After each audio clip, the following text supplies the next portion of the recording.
y'all, welcome back to my channel. It's Bria, and oh my gosh, let me start over. How do you do these intros? Like seriously, like how do you come up with the stuff to say? If this is your first time on my channel, my name is Bria.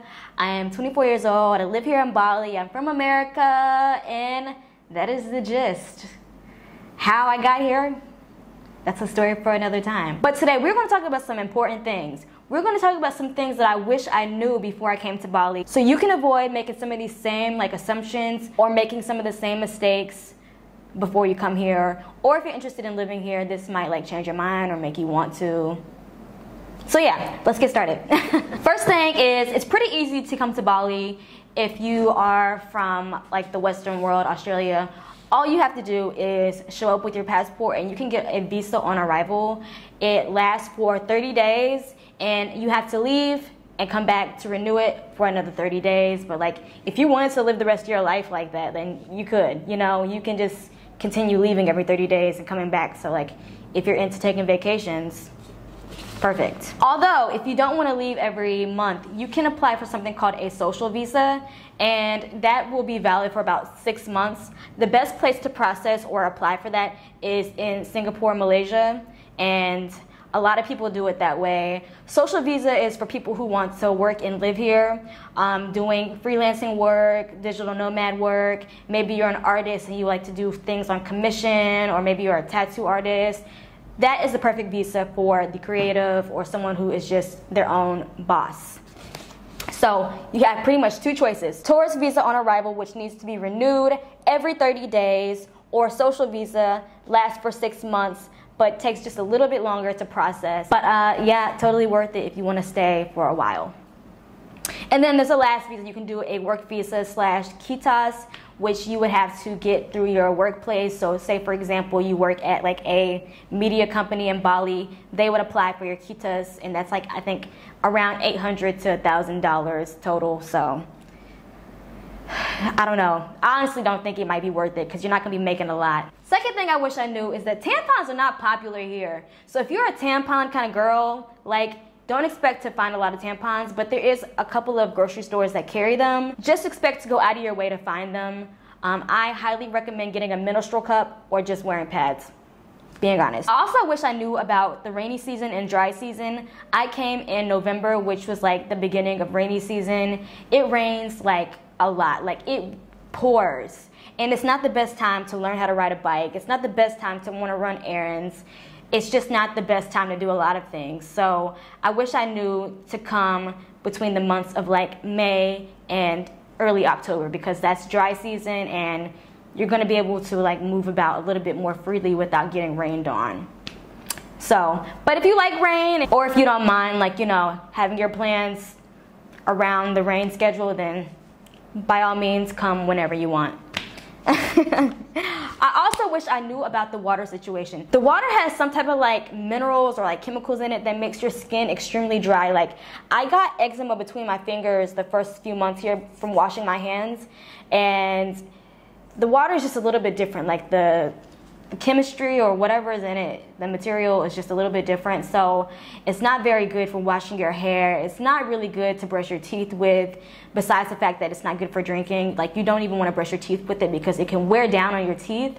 And then of course washing your face is just going to become a little bit drier. So I wish I knew that, because I'm actually doing a lot of those things less. So washing my hair a lot less, using a lot more bottled water to brush my teeth and wash my face. Wish I knew that, but it is what it is. Bali does have a lot of English speaking, a lot of English signs, but it's not everywhere in Bali. So for example, say you stay somewhere like Denpasar, the capital where I live, where the airport is, there's a lot less English speakers here. This is really local.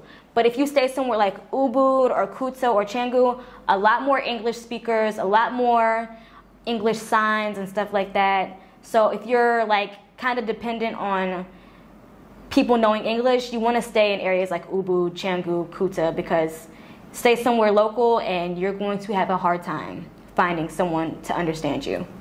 Another thing that you should know is if you want to get a SIM card here, bring your passport with you. Don't go and try to buy a SIM card without your passport, because they're going to tell you that they need to register your identity to your SIM card. So yeah. And then another thing I wish I knew is that when you go to the ATM, it's money first, card second. So a lot of people will pull their money out and then walk away, and their card has been spit out after. So make sure you get the money first and wait for your card to be spit out. Another thing I wish I knew is that all swings here are not created equal. A lot of these swings here are dangerous and not secure. Make sure you go to a place that has a reputable swing because you do not want to be like swinging over like the freaking valley and then you go swinging into it because the swing broke. All right, so just because it's cheap and because they say it is a Bali swing does not mean it is a safe or secure Bali swing. Another thing I wish I knew is that you'll see a lot of people on YouTube tell you like, if you get pulled over by the police, just give them a little bit of money and they'll leave you alone. You can like do that. You can bribe the police and they'll leave you alone. But honestly, if you bribe the police, they can hit you with another fine for trying to bribe them, which is much more than, first of all, the ticket that you're gonna get, the bribe that you were gonna give, and then, yeah, it's just more expensive. So like, just don't bribe the police. If you can, honestly, I would just keep driving. Don't stop. Don't stop. That way you don't have to bribe anyone or get hit with a fine for trying to bribe. Only stop if there's like a whole bunch of police. I'm just being honest. Only stop if there's a whole bunch and you can't get through. Next thing I wish I knew is that do not hire a car or a driver to get around Bali. You do not need to do that. Honestly, it's harder to get around Bali with the car. It just takes a lot longer. Just use a bike, use Gojek, use Grab app. If you're coming from the airport to like going to Ubud or going to Canggu or wherever you're going, whenever you come out of the airport terminal, keep walking past all the guys offering for the taxis. Do not stop and say like, oh yeah, I need to go here. Just keep walking. Just keep walking past all those guys and walk to like the rideshare pickup, which is outside the double doors in the front of the airport.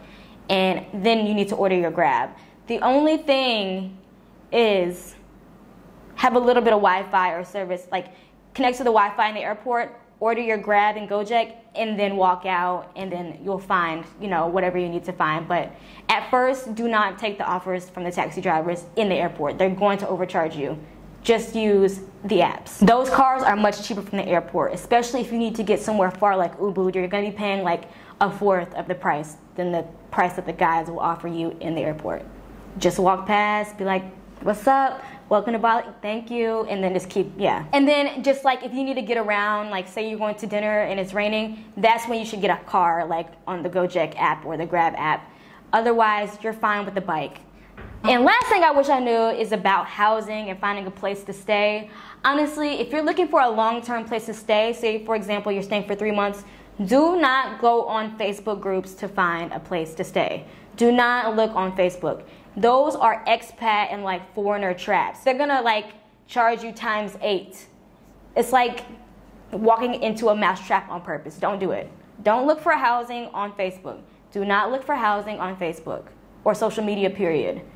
Go through a local website like La Moody or just like book an Airbnb for 3 months. You're going to be paying a lot less.